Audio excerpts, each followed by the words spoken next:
أعوذ بالله من الشيطان الرجيم. بسم الله الرحمن الرحيم. وإن من قرية إلا نحن مهلكوها قبل يوم القيامة أو معذبوها عذابا شديدا كان ذلك في الكتاب مسطورا. وما منعنا أن نرسل بالآيات إلا أن كذب بها الأولون وآتينا ثمود الناقة مبصرة فظلموا بها وما نرسل بالآيات إلا تخويفا. وَإِذْ قُلْنَا لَكَ إِنَّ رَبَّكَ أَحَاطَ بِالنَّاسِ وَمَا جَعَلْنَا الرُّؤْيَا الَّتِي أَرَيْنَاكَ إِلَّا فِتْنَةً لِلنَّاسِ وَالشَّجَرَةَ الْمَلْعُونَةَ فِي الْقُرْآنِ وَنُخَوِّفُهُمْ فَمَا يَزِيدُهُمْ إِلَّا طُغْيَانًا كَبِيرًا. صدق اللہ العظیم.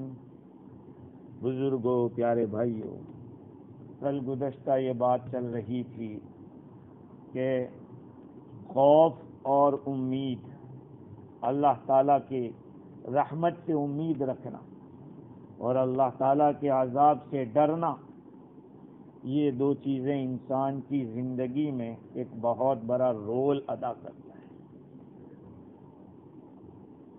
خوف اگر ہوگا تو آدمی برائیوں سے بچے گا، اور اگر امید ہوگی تو نیکیاں زیادہ کرے گا. اسی لیے حضرت سہل بن عبداللہ تستری رحمۃ اللہ علیہ فرماتے ہیں کہ رجا و خوف، رجا یعنی امید اور خوف اللہ کا ڈر، یہ دو چیزیں انسان کے مختلف حال ہیں. دو حال ہیں انسان کے، امید اور ڈر. اللہ کی رحمت سے امید بھی رکھی جائے لیکن اللہ کے عذاب سے ڈرا بھی جائے. اگر ان دونوں میں سے کوئی ایک طرف جھکاؤ ہو جائے گا تو گڑبڑ ہو جائے گی. آدمی کے اندر امید زیادہ ہو گئی تو پھر کیا کرے گا؟ گناہ کرنے لگ جائے گا. اگر خوف زیادہ ہو گیا تو پھر اللہ تعالیٰ نے جو جنت بنائی ہے، نعمتیں بنائی ہے، اس کا کیا؟ اگر انسان دونوں کو برابر رکھے گا تو صحیح راستے پہ چلتا رہے گا، صحیح راستے پہ چلتا رہے گا. ایک آدمی گاڑی چلا رہا ہے، اس کو پولیس کا بہت زیادہ ڈر لگا ہے تو کیا کرے گا؟ اسٹیئرنگ قابو میں نہیں رہے گا، اس کا کچھ گڑبڑ کر سکتا ہے. اور اگر یہ سوچے کہ پولیس تو اپنا دوست ہے، کچھ نہیں، تو پھر اوور اسپیڈ چلی جائے گی اور پھنس سکتا ہے اس میں، یا کسی کو ٹھوک بھی سکتا ہے، ایکسیڈنٹ بھی ہو سکتا ہے. اس میں بھی دونوں پہلو برابر رکھنے پڑتے ہیں. ایمان کا مسئلہ بھی ایسا ہے کہ آدمی ان دو حالوں سے چلتا ہے. آج جو آیتیں پڑھی اس میں اللہ تعالیٰ کے عذاب کی بات آئی تھی تو اللہ تعالیٰ نے اسی کے متعلق بتلا دیا. ان عذاب ربک کان محذورا، تیرے رب کا عذاب ڈرنے کی اور بچنے کی چیز ہے. ڈرنا چاہیے کہ اللہ کا عذاب کبھی پکڑ سکتا ہے. اللہ تعالیٰ فرماتے ہیں وَإِن مِّن قَرْيَةٍ إِلَّا نَحْنُ مُهْلِكُوهَا قَبْلَ يَوْمِ الْقِيَامَةِ، تمام بستیوں کو ہم ہلاک کرنے والے ہیں قیامت کے دن سے پہلے. او معذبوها عذابا شدیدا، یا ان بستیوں کو سخت عذاب دینے والے ہیں. کان ذالک فی الکتاب مستورا، یہ سب کتاب میں لکھی ہوئی باتیں ہیں. یہ سب باتیں کتاب میں لوح محفوظ میں لکھی جا چکی ہے. اللہ تعالیٰ فرماتے ہیں کہ دو باتوں میں سے ایک بات ضرور ہوگی، یا تو بستی کو پورا ختم کر دیں گے، یا یہ کہ عذاب میں ڈال دیں گے، چورا پڑے گا، بارش نہیں ہوگی، یا بارش اتنی ہوگی کہ کچھ کر ہی نہیں سکیں گے، زلزلے آئیں گے، طوفان آئے گا ہوا کا، یہ سب چیزیں ہوتی رہے گی، یہ عذاب ہے اللہ کا۔ تو یا تو اللہ تعالیٰ پوری کی پوری بستی کو ہلاک کر دیں گے، یا یہ ایک آدھ عذاب لے آئیں گے۔ اب اس کی تفسیر میں مختلف باتیں مفسرین کرام نے لکھی ہے۔ تفسیر روح البیان میں ابو سعود کے حوالے سے لکھا کہ اس سے مراد کافروں کی بستی ہے، کہ کافروں کی بستی کو ہم قیامت سے پہلے ہلاک کر دیں گے، سب کو ختم کر دیں گے۔ علامہ عثمانی فرماتے ہیں کہ دنیا کی ہر بستی کو عظیم الشان گناہوں کی پاداش میں عذاب استئصال ہوگا۔ عذاب استئصال کا معنی ختم کر دینا، کہ جڑ سے نکال دینا اس بستی کو، اس کا وجود ہی نہ رہے اس بستی کا، یہ عذاب استئصال ہے، اکھاڑ کے پھینک دینا، جڑ اکھاڑ دینا۔ یہ اگر گناہ کم ہے تو ان کو دوسرے نمبر کا عذاب آئے گا۔ بھائی دنیا کی کون بستی ایسی ہے کہ جہاں گناہ نہیں ہوتے، کہیں زیادہ کہیں کم، لیکن جب پیمانہ لبریز ہو جاتا ہے تو پھر اللہ تعالیٰ ختم کر دیتے ہیں۔ اور ایک قول یہ بھی ہے کہ قیامت سے پہلے ہر بستی کو طبعی موت بھیج کر ویران کر دے گا اللہ تعالیٰ۔ ایک ایک کر کے آدمی کو اٹھا لیں گے، بستی خلاص ہو گئی، اب ویران ہو جائے گی بستی۔ اور تیسرا قول جیسے میں نے کہا، اس سے مراد کافروں کی بستی ہے۔ وَإِن مِّن قَرْيَةٍ، جتنی بھی بستیاں ہیں ان سب کو مُهْلِكُوهَا، قیامت سے پہلے ہم ہلاک کرنے والے ہیں۔ یعنی قیامت سے پہلے دو باتوں میں سے ایک بات ہوگی، یا تو جڑ سے اکھاڑ دے گا اللہ تعالیٰ، یا کوئی عذاب میں ڈال دے گا۔ عذاب کیا ہے؟ اس بستی کے بڑے بڑے لوگ جو ہوں گے ان لوگوں کو اللہ ختم کر دے گا، یا یہ کہ مسلمانوں کو اللہ تعالیٰ طاقت دے گا کہ وہاں کے لوگوں کے اوپر ان کو مسلط کر دے، ان کے مال کو ہلاک کر دے، ان کے اوپر ٹیکس مقرر کر دے۔ یہ سارے عذاب ہیں ان کے لیے۔ کان ذالک فی الکتاب مستورا، یہ سب لوح محفوظ کے اندر لکھا جا چکا ہے۔ دیکھو جو کچھ بھی دنیا میں ہوتا ہے، ہونے والا ہے، سب لکھا جا چکا ہے۔ صحیح حدیث میں ہے، حضور اکرم صلی اللہ علیہ وسلم کا ارشاد ہے کہ اول شیء خلق اللہ القلم من نور، سب سے پہلی چیز جو اللہ تعالیٰ نے پیدا فرمائی کیا تھی؟ پین تھا، قلم، پین۔ اور کتنا بڑا قلم ہوگا وہ بھی، وہ نور سے بنایا تھا قلم۔ اس کے بعد اللہ تعالیٰ نے اپنی شان سے اپنے ہاتھ میں لیا، سیدھے ہاتھ میں، اس کی تو دونوں ہاتھ سیدھے ہیں۔ قلم اتنا بڑا تھا کہ جس کو آدمی پکڑنے کے لیے جائے اس کو تو 500 سال تک کی مسافت ہوگی، اور اتنی ہی بڑی لوح جس کے اندر لکھا جاتا ہے۔ سلیٹ بھی اتنی بڑی، قلم اتنا بڑا ہوگا تو سلیٹ بھی اتنی بڑی ہوگی، ظاہری بات ہے۔ اللہ تعالیٰ نے پھر قلم سے فرمایا کہ چل لکھ ڈال، چلتی ہو جا۔ قلم نے جو لکھنا شروع کیا تو قیامت تک جو کچھ بھی ہونے والا ہے، چاہے برائی ہو، نیکی ہو، اچھے آدمی کے بارے میں، برے آدمی کے بارے میں، اسی طرح سے سوکھی چیز کے بارے میں یا تر چیز کے بارے میں، سب چیزیں لکھ دی۔ لہذا تم کو جو کچھ بھی اللہ کی طرف سے پہنچے اس کی تصدیق کر لیا کرو کہ یہ وہی ہے جو اللہ نے لکھا تھا، اس سے آگے کچھ نہیں ہو رہا ہے۔ آپ کو جس سے پالا پڑنا ہے وہ پالا پڑ کے رہے گا، اور جب تک لکھا ہے وہیں تک رہے گا، اس سے کم نہیں۔ آپ کو جو کچھ پیش آنا ہے وہ آ کے رہے گا، آپ لاکھ ایوائڈ کرو یا کچھ بھی کرو، یہ مقدر ہے، تقدیر ہے۔ دوسری حدیث میں یہ ہے کہ اللہ تعالیٰ نے سب سے پہلے قلم کو اپنے ہاتھ سے پیدا فرمایا، پھر نون کو پیدا فرمایا۔ وہ کیا ہے؟ دوات، جس کے اندر سے انک لیتے ہیں، انک پوٹ جس کو، اس کو پیدا کیا، پھر فرمایا کہ لکھ. قلم نے کہا کہ اللہ کیا لکھوں، کیا لکھوں؟ اللہ تعالیٰ نے فرمایا کہ ما کان وما ہوا کائن الی یوم القیامہ، جو کچھ ہوا اور جو کچھ قیامت تک ہوتا رہے گا وہ سب لکھ ڈال. پھر اللہ تعالیٰ نے قلم کا جو منہ تھا اس پہ مہر لگا دی بس، اور کچھ بیان نہیں کیا. قیامت تک اب اس کے بارے میں کوئی حکم بھی نہیں ہوگا، اس لیے کہ سب لکھا جا چکا ہے. اس لیے آپ اپنی زندگی میں ایسی چیزیں دیکھیں گے کہ آپ نہیں چاہتے کہ یہ ہو، لیکن وہ ہو کے رہتا ہے. ایک آدمی بہت پرہیز کرتا ہے، بہت واکنگ اور پتہ نہیں ڈائٹ کرتا ہے، کیا کیا کرتا ہے، ڈائٹ کرتا ہے، سب کچھ. کہا یار اس کو شوگر ہو گئی، وہ تو دیکھا جا چکا ہے. پرہیز تو کرنا چاہیے، اس کا انکار نہیں، لیکن تم کتنے بچ سکو گے؟ کتنے بچ کے کتنا بچو گے؟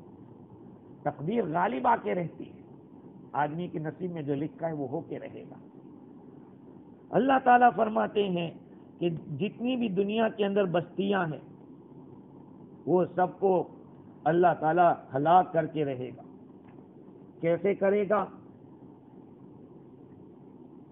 ایک لمبی فہرست لکھ ڈالی اس مفسر میں کہ فلانا علاقہ کس سے برباد ہوگا، تو کہتے ہیں کہ نیک بستیاں ہوگی اللہ تعالیٰ ان کو تو ہلاک کر دے گا، اور جو نالائق ہوگی ان کو عذاب میں ڈالے گا اللہ تعالیٰ. بھائی مکہ مکرمہ ویران ہوگا حبشہ سے. کس سے؟ حبشہ جانتے ہو کس کو کہتے ہیں؟ ایتھوپیا کو کہتے ہیں حبشہ. مکہ ویران ہوگا ایتھوپیا سے. ایتھوپیا کا ایک آدمی، کالا آدمی جائے گا، کعبہ کو گرائے گا، ہے نا، چھوٹی چھوٹی پنڈلی والا ہوگا، وہ حدیث میں آیا ہے. اور آگے چل کے مدینہ کی ویرانی بھوک سے ہوگی، بصرہ کی ویرانی ڈوبنے سے ہوگی، اور ایلا کی ویرانی عراق سے ہوگی، اور جزیرے کی ویرانی جبل پہاڑ سے ہوگی. شام کی ویرانی اٹلی سے ہوگی. مصر کی ویرانی نیل کے پانی کے ختم ہو جانے سے، اسکندریہ کی خرابی بربر سے ہوگی، اور اندلس کی خرابی روم سے ہوگی. فارس کی زلزلوں سے ہوگی. اصفہان کی ویرانی دجال سے ہوگی. نہاون کی پہاڑ سے، خراسان کی گھوڑوں کی تاپ سے. رئی کی ویرانی دیلم سے ہوگی، اور دیلم کی ویرانی ارمن سے ہوگی. ارمن کی ویرانی خزر سے ہوگی، اور خزر کی ویرانی ترک سے ہوگی. ترک کی ویرانی بجلی جو چمکتی ہے سوائق جس کو کہتے ہیں اس سے ہوگی. اور سندھ کی خرابی ہند سے ہوگی، اور ہند کی خرابی یاجوج ماجوج سے ہوگی. یاجوج ماجوج کی جو دیوار ہے نا اس سے. اسی لیے بعض لوگ کہتے ہیں کہ سد سکندری کہاں ہے؟ سد سکندری جانتے ہیں؟ سورہ کہف میں سنایا تھا یاجوج ماجوج کا قصہ، کہ وہ دیوار پلا دی گئی ہے سیسا کی. تو بعض لوگ کہتے ہیں کہ وہ ہمالیہ پہاڑ کے اندر پلائی ہے. وہ روزانہ چاٹتے ہیں یاجوج ماجوج دیوار کو، اور جب ان کو نکلنے کا وقت ہوگا کہ کل انشاءاللہ ہم اس کو ختم کر ڈالیں گے، پھر نکلیں گے اور طوفان مچائیں گے. وہ لوگ انسانوں کو اٹھا کے کھا جائیں گے. یاجوج ماجوج. اللہ تعالیٰ فرماتے کہ ہر بستی کو ہم ہلاک کریں گے قیامت سے پہلے، یا یہ کہ ان کو عذاب دیں گے، سخت عذاب. کان ذالک فی الکتاب مسطورا، یہ کتاب میں لکھا جا چکا ہے.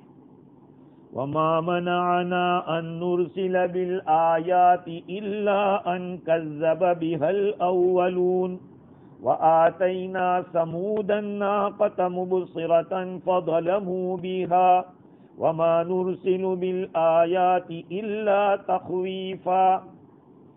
ہمیں نشانیوں کے بھیجنے سے کوئی چیز مانے نہیں ہے مگر یہ کہ نشانیوں کو پہلے لوگ جھٹلا چکے ہیں. بات کیا ہے؟ مشرکین لوگ حضور اکرم صلی اللہ علیہ وسلم سے مختلف قسم کی فرمائش کیا کرتے تھے، تقاضے کرتے تھے. اس سے پہلے جو آیت گزری اس میں مشرکوں کے یہ قول کی فساد کو بیان کیا عذاب کے بارے میں اللہ تعالیٰ نے بیان کیا، وعید بیان کی. کفار قریش نے حضور صلی اللہ علیہ وسلم سے بڑے بڑے معجزات کے ظاہر کرنے کا تقاضا کیا. اللہ تعالیٰ نے فرمایا کہ دیکھو ہمارے لیے کوئی مشکل نہیں، کون سا معجزہ چاہیے ابھی ہم بھیج دیتے، لیکن ہم نہیں بھیجیں گے. کیوں؟ اس لیے کہ ہمارا یہ قانون ہے کہ جب کوئی فرمائشی معجزہ ہم دیتے ہیں پھر ایمان نہیں لاتے تو اس بستی کو ہم ہلاک کر دیتے. اس امت کو ہمیں پوری ہلاک نہیں کرنی ہے، کیونکہ قیامت تک اس امت کو لے جانا ہے اللہ تعالیٰ کو. قیامت تک یہ امت رہے گی. اگر تمہارے فرمائشی معجزے کو ہم پورا کر دیں، وہ لوگ کیا کہتے تھے؟ لن نؤمن لك حتى تفجر لنا من الارض ينبوعا، ہم ایمان نہیں لائیں گے ہرگز، اس زمین سے تم کوئی چشمہ نکال لو، ہم تب مانیں گے آپ کو کہ آپ نبی ہے. حضرت سعید بن جبیر رحمۃ اللہ علیہ فرماتے ہیں کہ ان لوگوں نے یہ کہا کہ آپ حضور صلی اللہ علیہ وسلم سے کہ آپ سے پہلے بہت سارے نبی آئے، کسی نبی کے لیے اللہ نے ہوا کو تابع کر دیا، کسی نے مردوں کو زندہ کر دیا، تو آپ ہمارے سامنے کوئی ایسا معجزہ لائیے. اللہ تعالیٰ نے اس کا جواب دیا ہے اس آیت میں. یاد رکھ لینا، معجزہ اگر دکھا دیا اور ایمان نہیں لائے تو پوری قوم برباد ہو جائے گی، اور یہ ہمارے ارادے کے خلاف، یعنی ہم نہیں چاہتے کہ پوری امت کو خلاص کر دیں. بعض روایات میں یہ بھی ہے کہ ان لوگوں نے ایک تقاضا یہ کیا تھا کہ یہ جو کوہ صفا ہے اس کو سونے کا کر دو، سونے کا یہ پہاڑ بنا دو.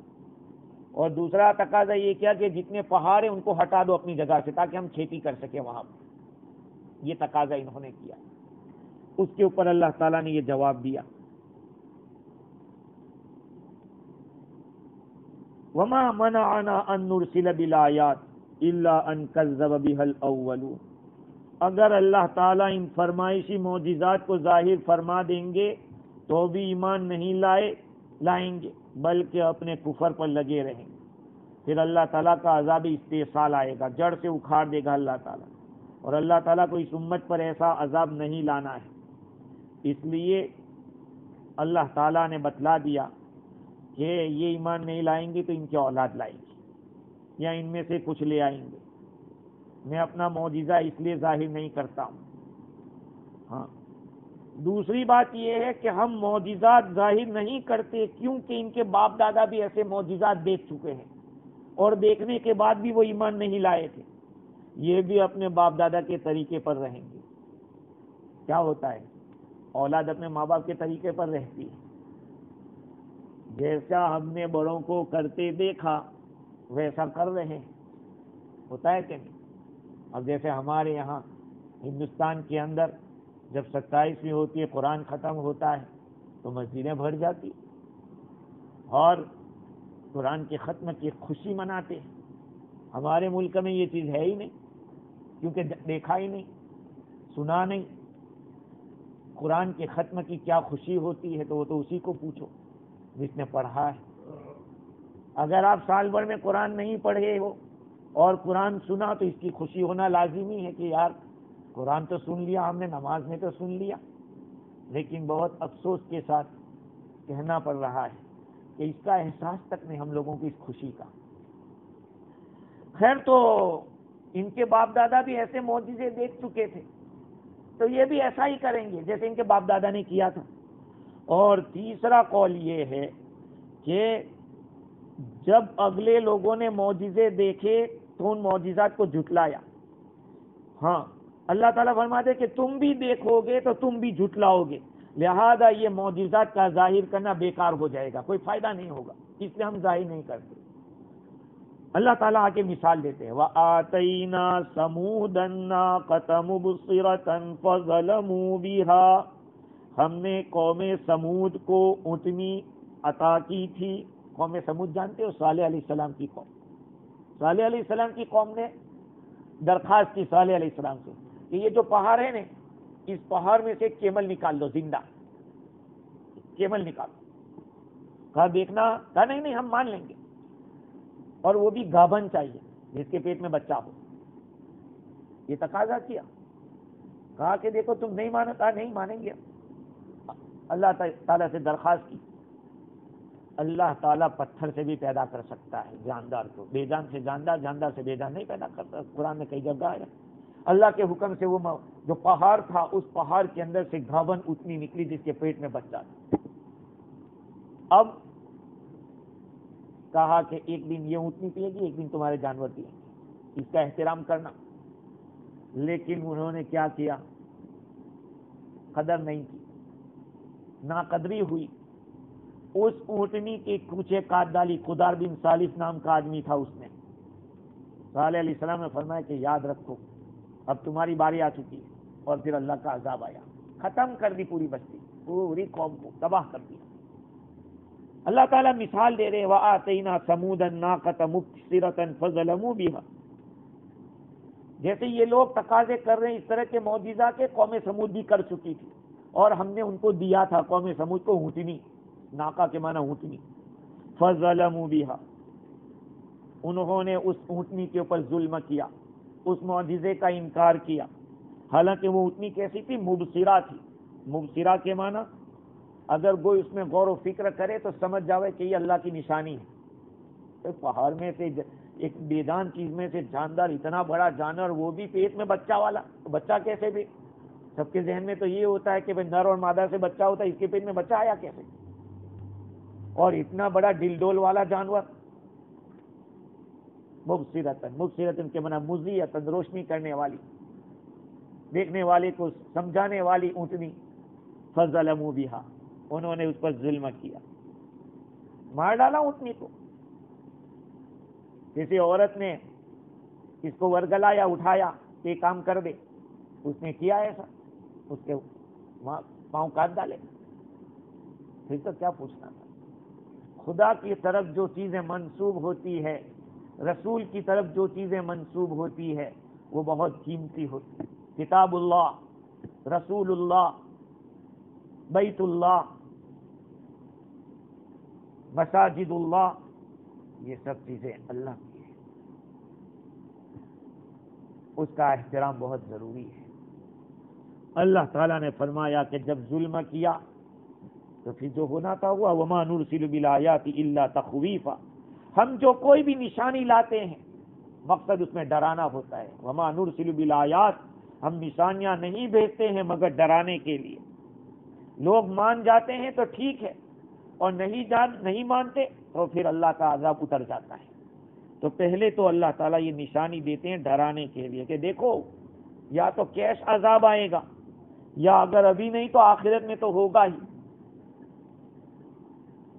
سوال یہ ہے کہ آیتوں کا مقصد ہی اگر ڈرانا ہے تو پھر مدعی دلیل تو یہ تو اس لیے لاتا ہے کہ اپنے معجزے کے ذریعے نبوت کو سچا بتلایا جائے. اور قرآن کہہ رہا ہے کہ تخفیف کے لیے لاتے ہیں, عذاب کے لیے, ڈرانے کے لیے لاتے ہیں. اس کا جواب یہ ہے کہ مقصود تو یہی ہوتا ہے, جو نبوت کا دعویٰ کرنے والا ہوتا ہے اس کا مقصد تو یہی ہوتا ہے کہ مخلوق سنے اور سن کر آیت کو سمجھے, سمجھ کر اس پر یقین لائے تو پھر معجزہ ہے. اور اگر نہیں لائیں گے تو پھر تو مخوفہ ہو جائے گی, ڈرانے والی ہو جائے گی یہ چیز. ظاہری بات ہے کہ جب اللہ تعالیٰ کی طرف سے کوئی چیز ملتی ہے, اس کی قدر کی جاتی ہے, اللہ تعالیٰ وہ چیز باقی رکھتے ہیں, لوگ فائدہ اٹھاتے رہتے ہیں. لیکن جب پیمانہ بھر جاتا ہے تو پھر اللہ تعالیٰ ہٹا دیتے اس چیز کو کہ اب یہاں ضرورت نہیں, ہٹاؤ. یہ اللہ تعالیٰ کا قانون ہے. حضور اکرم صلی اللہ علیہ وسلم کی ذات گرامی ایک بہت بڑا امان تھا. جب تک حضور زندہ تھے عذاب آنے کی بات نہیں تھی. جب تک حضور کی سنتیں باقی رہے گی عذاب اللہ کا نہیں آئے گا. یاد رکھیں اس بات کو. ہاں, جب تک حضور کی سنتیں رہے گی وہاں تک عذاب نہیں آئے گا. جب سنتوں کو لوگ مردہ کر دیں گے تو اللہ تعالیٰ لوگوں کو مردہ کر دیں گے, اس امت کو ہلاک کر دیں گے, تو پھر ان کو دنیا کا عذاب ملے گا. اور یہ خصوصاً آخر زمانے میں ایسا ہوگا. اس لیے مسلمان کو چاہیے کہ تقویٰ کا طریقہ اپنائے اور حضور صلی اللہ علیہ وسلم کی سنتوں کو زندہ کرے. کیونکہ حدیث میں آیا من احیا سنتی فقد احیانی, جس نے میری سنت کو زندہ کیا اس نے مجھے زندہ کیا. ومن احیانی فقد احبنی، جس نے میری سنت کو زندہ کیا اس نے مجھ سے محبت کی.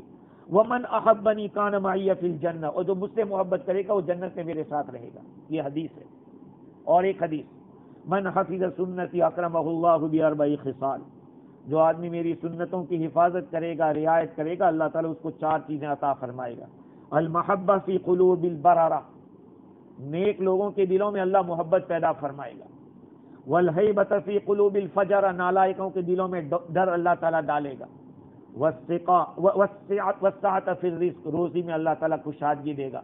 والثقہ بالدین، دین کے اوپر اعتماد اللہ تعالیٰ پیدا فرمائے گا. یہ ہے تو آیتیں اللہ بھیجتا ہے. مقصد تو یہ ہے کہ کوئی مان جائے، نہیں مانا تو پھر مخوف.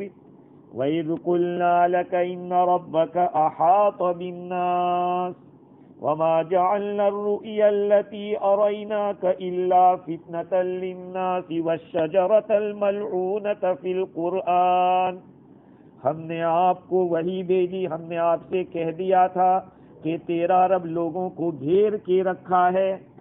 جب ان لوگوں نے مطالبہ کیا حضور سے بڑے بڑے معجزات کا، اللہ تعالیٰ نے اس کا جواب دیا کہ اگر اللہ تعالیٰ اس کو ظاہر کر دے گا تو پھر وہ مصلحت کے خلاف ہے، ابھی اللہ تعالیٰ کی مصلحت کے خلاف ہے.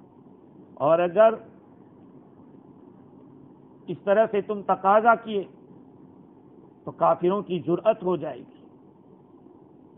ہاں، یہ لوگ کیا کہتے تھے کہ اگر آپ سچے رسول ہیں تو پھر چلو یہ معجزہ لاؤ، وہ معجزہ لاؤ. اس طرح کی بات کرتے تھے حضور سے. کہا موسیٰ علیہ السلام کو اتنا بڑا معجزہ عصا دیا تھا، ید بیضاء دیا تھا، آپ بھی کچھ کریں.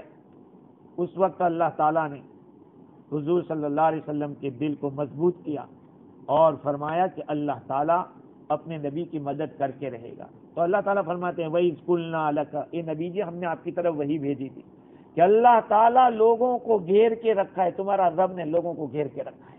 ہاں، اب لوگوں سے مراد مکہ والے بھی ہو سکتے ہیں، یا یہ بھی ہو سکتا ہے کہ اللہ کی حکمت، اللہ کی قدرت تمام لوگوں کو گھیرے ہوئے ہے، اللہ کے قبضے میں ہے. جب کوئی معاملہ ہوگا تو پھر اللہ تعالیٰ کے فیصلے کے خلاف کوئی کھڑا نہیں رہ سکے گا، اس کی تقدیر جو ہے فیصلہ غالب آئے گا. اور اگر مکہ والے مراد لیتے ہیں تو اس کا یہ مطلب کہ اللہ تعالیٰ نے ان مکہ والوں کو گھیر کے رکھا ہے، وہ ایمان والوں کو فتح دے گا. اور مدنی زندگی کے اندر دوسرے ہی سال کے اندر اللہ تعالیٰ نے بدر کی لڑائی میں مکہ والوں کو ختم کر دیا. قُلْ لِلَّذِينَ كَفَرُوا سَتُغْلَبُونَ وَتُحْشَرُونَ إِلَىٰ جَهَنَّمَ، یہ نبی جی آپ ان کفار مکہ کو کہہ دو کہ تم لوگ ہار جاؤ گے، مغلوب کر دیے جاؤ گے اور تم کو جہنم کے پاس جمع کیا جائے. اللہ کے نبی نے سب کو بتایا تھا کہ یہاں فلاں مرے گا، یہاں فلاں مرے گا، یہاں فلاں مرے گا، عتبہ یہاں، ابو جہل یہاں، سارے کے بارے میں کہہ دیا.